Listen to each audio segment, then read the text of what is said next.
This is 5 on your side at 4. Focused on you. And off the top at 4, a bill banning transgender care in Missouri now one step closer to becoming law. Today, the House voted to approve the ban, which is now awaiting the governor's signature. Good evening. I'm Brent Solomon. And I'm Kay Quinn. Once signed, the legislation would take effect August 28th. 5 on your side's Elise Schoenig joins us now with reaction to the ban. Elise? Kay, transgender minors in Missouri would no longer have access to puberty blockers, hormones, or gender-affirming surgery under the legislation.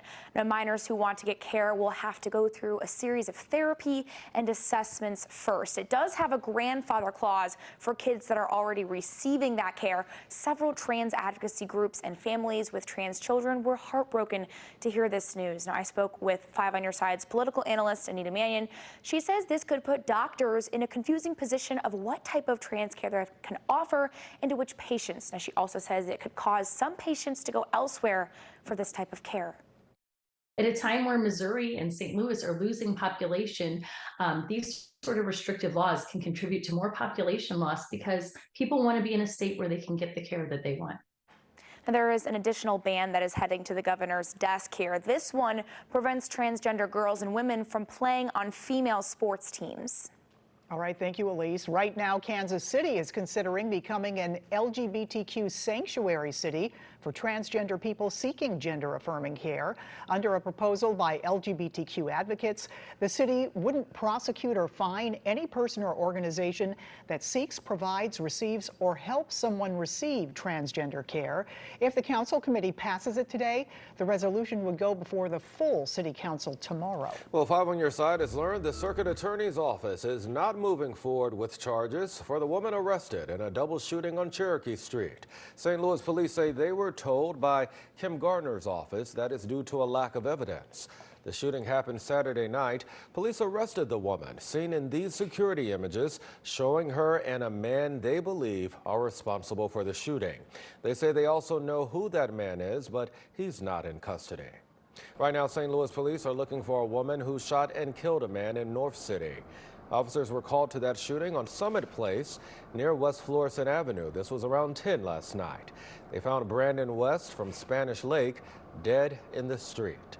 Police have not identified the suspect, but say she is a woman in her 20s.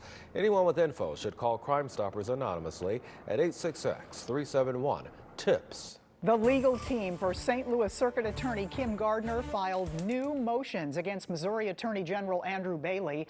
It wants to prevent the AG's office from getting Gardner's class schedule at St. Louis University School of Nursing to find out how much time she's devoting to her degree rather than her office. The legal team is also asking the newly appointed judge overseeing Bailey's lawsuit to oust Gardner from office, to reject all documents ordered by the previous judge. The new judge has a hearing date set for next Tuesday. Gardner is set to resign June 1st. Bailey wants to force her out before then. The governor of Missouri is looking to fill Kim Gardner's position. Today, Mike Parson announced an application for anyone who wants to become the next circuit attorney. People can apply at boards.mo.gov. The application will close Monday, May 15th at noon.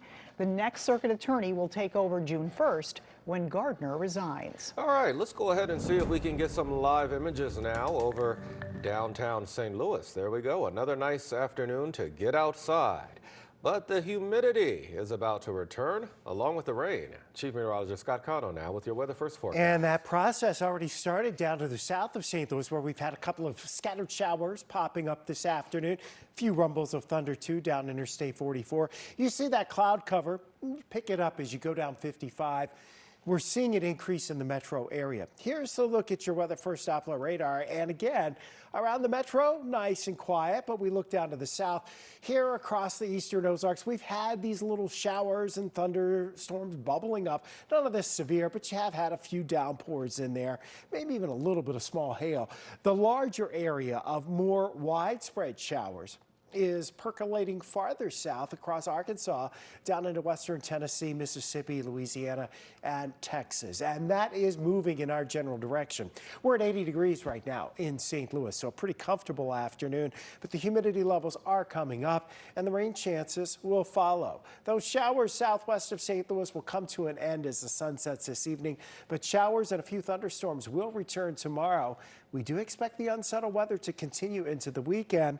We'll talk more about that as we head towards Mother's Day in just a few minutes. All right, Scott, we'll see you then.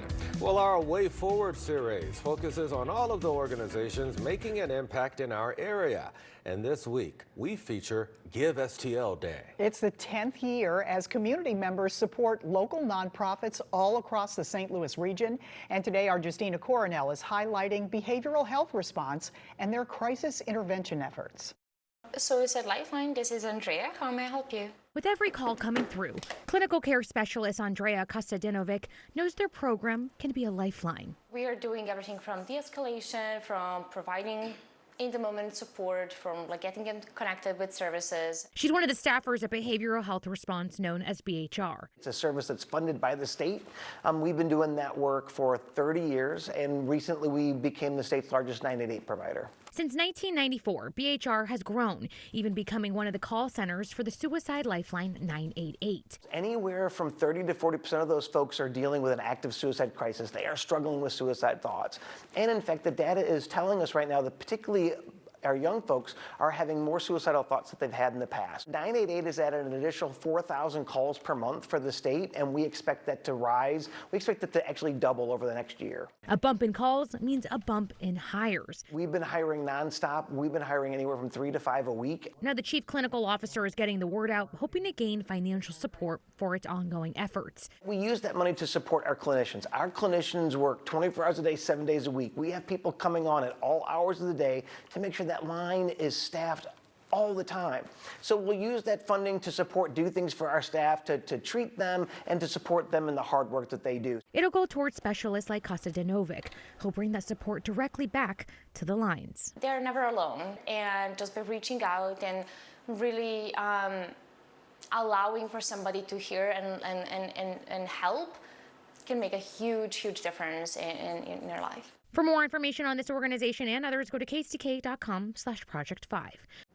Now, if you or anyone you know needs support, you can reach BHR at 314-469-6644. You'll be connected to trained counselors. And as we mentioned, it is Give STL Day. More than 1,000 organizations will receive donations all day long.